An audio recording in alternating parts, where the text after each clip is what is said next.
राम राम भावांनो. तर मी तुमचा लाडका ब्लॉगर सूरज कोळसे. मग का भावांनो, आजच्या नवीन ब्लॉगमध्ये आपल्या सगळ्यांचं स्वागत. मग का भावांनो, आजचा ब्लॉग बऱ्याच दिवसानंतर होता आणि आज आम्ही तिघं पण निघालो होतो चोर बाजारला. मग काय भावांनो, बऱ्याच दिवसाचं चोर बाजारला देखील गेलेलो नव्हतं. मग काय म्हणलं, चला काहीतरी खरेदीच करून घेऊन येऊ.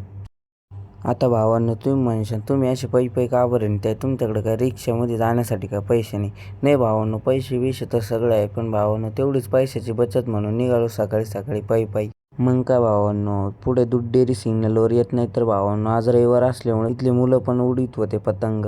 आता भावांनो, मी लागलो होतो त्यांचा व्हिडिओ काढायला आणि ते लागले नाचायला. त्यांना वाटलं लईच मोठा ब्लॉगर आपला व्हिडिओ काढतोय काय नाही, त्यांना कोण सांगणार.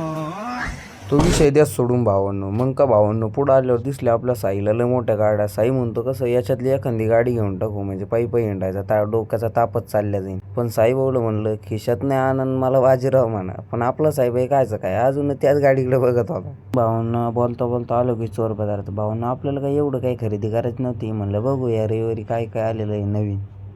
भावांनो, आजपर्यंत तुम्हाला देखील एक प्रश्न पडला असेल की याला चोर बाजारच का म्हणतात. तर भावांनो, चोर बाजार नसून एक जुना बाजार आहे, म्हणजे की जुन्या वस्तू इथे विकल्या जातात. भावांनो, जरा या रविवारी जास्तच गर्दी वाटत होती. मग का भावांनो, आपल्या साईला घ्यायची ती सायकल, पण आपल्याला काय चोर बाजारात काय सायकल आवडली नाही. मग का भावांनो, आपला भाई डायरेक्ट पैठणघाटला आला सायकल घ्यायला. मग भावांनो, फायनली साईला एक सायकल आवडली. साईने भावांनो पेमेंट वगैरे केलं. मग का भावांनो, साई पण लई खुश दिसली.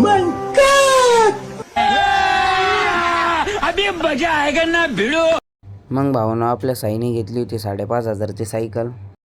सायकलचे काही नट वगैरे लूज होते, मग ते पण टाईट करून घेतले. असं काय आहे भावांनो सायकलचा लूक. मग काय सायकल घेऊन निघालो रूमकडे.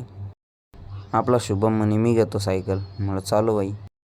मग काय म्हणलं, आता सगळ्यांनी घेतली, म्हणलं आता आपली वारी चक्कर घ्यायची. मग का भावांनो, भेटू पुढल्या ब्लॉगमध्ये. बाय. आजच्यापुरतं एवढंच.